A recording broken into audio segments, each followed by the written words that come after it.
Hello everyone, কেমন আছো সবাই? তো কথায় আছে না, আজ মরলে কাল দুদিন। তো কিভাবে যে 13টা দিন কেটে গেল সত্যি বুঝতে পারলাম না। তো সকাল সকাল ঘুম থেকে উঠে 9টার মধ্যে কিন্তু স্নান করে রেডি হয়ে নিয়েছিলাম। আর এদিকে দেখো আমি এই কুর্তিটাই পরেছিলাম, কারণ এটা আমার ভীষণ ফেভারিট।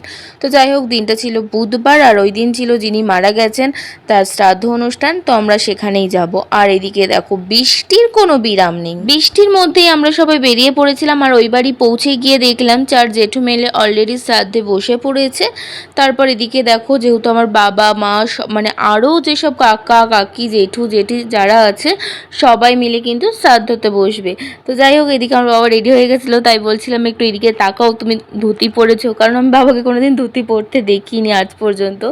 যখন কেউ মারা যায় তখনই এরকম মানে ধুতি টুতি পরে। তো যাই হোক, সত্যি বলতে আমাদের রিলেটিভস প্রচুর, মানে আমরা কিছুটা থাকি বনগাঁতে আর কিছুটা থাকি গ্রামের বাড়ি রামচন্দ্রপুরে।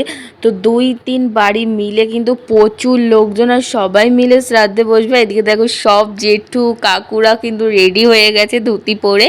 আর তারপরে 4 জেঠুর শ্রাদ্ধ কমপ্লিট হয়ে যাওয়ার পর কিন্তু মা কাকিমা জেঠিমা সবাই বসে পড়েছিল এদিকে। ব্যাপারটা এরকম হয়েছে, বৃষ্টি যেন আমাদের পিছুই ছাড়ছে না, মানে সারা দিন রাত 24 ঘন্টা বৃষ্টি হতেই আছে। যখন সবাই শ্রাদ্ধে বসেছিল তখনও হচ্ছিল মুষলধারে বৃষ্টি, তাও যে ভালোই ভালোই কাজ মিটে গেছে এটাই অনেক।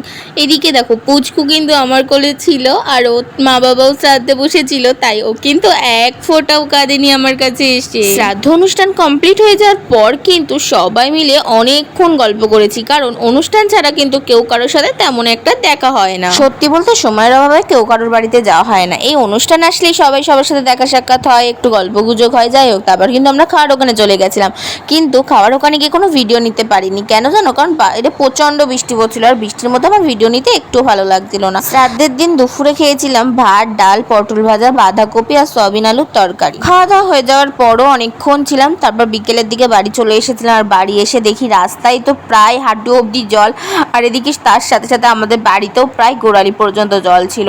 আর সবাই জানো যে একটু বৃষ্টি হলে আমাদের বাড়িতে জল ঢুকে যায়, ঠিক তেমনই। কি আর করা যাবে, জুতো হাতে নিয়ে তারপর ঘরে ঢুকতে হয়েছিল। আচ্ছা এবার বলো তো, বৃষ্টি হলে কাদের কাদের বাড়িতে ঠিক এমন অবস্থা হয়?